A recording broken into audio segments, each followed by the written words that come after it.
this is not the way things are going to be taken by the public.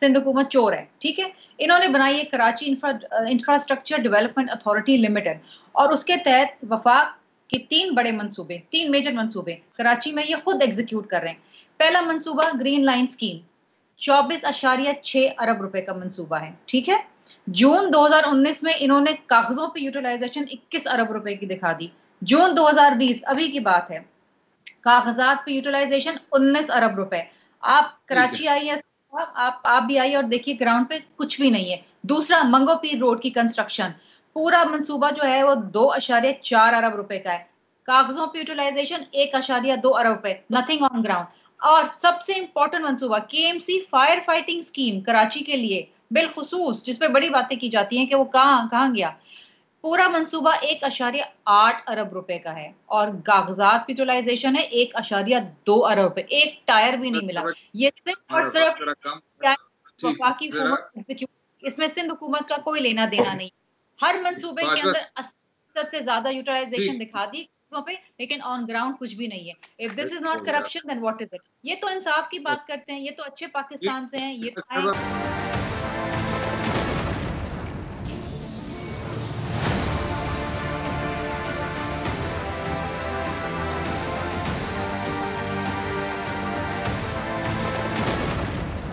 Bajwa صاحب, جو مسلم league نواز کے متعلق ایک طرح سے تنقید کی جا رہی ہے کہ لیڈرشپ فلکس ہے, مسلم لیگ نواز کا جو لاہ عمل ہے وہ واضح نہیں ہو رہا. ابھی بات کی گئی پنجاب بچاؤ تحریک کی, تو پھر ایک بار پھر نواز لیگ کو وہی الزامات کہ جی آپ پنجاب صوبے کو زیادہ ترجیح دیتے ہیں باقی صوبوں کی نسبت. تو آنے والے دنوں میں سر آپ کی پوزیشن کیا ہے کہ 5 سال پورے ہونے چاہیے اس حکومت کے, یا جس طرح احسن اقبال صاحب نے ذکر کیا, شاید خاقان عباسی صاحب نے ذکر کیا کہ انتخابات کو اب ہونا ہی چاہیے کیونکہ حکومت فیل ہو گئی ہے. کیا پوزیشن ہے سر پارٹی کی؟ دیکھیے بات یہ ہے کہ پہلے جب APC منعقد کی گئی تو تمام پارٹیز نے اس میں یہ ڈیسائیڈ کیا کہ ہمیں اس حکومت کو وقت دینا چاہیے.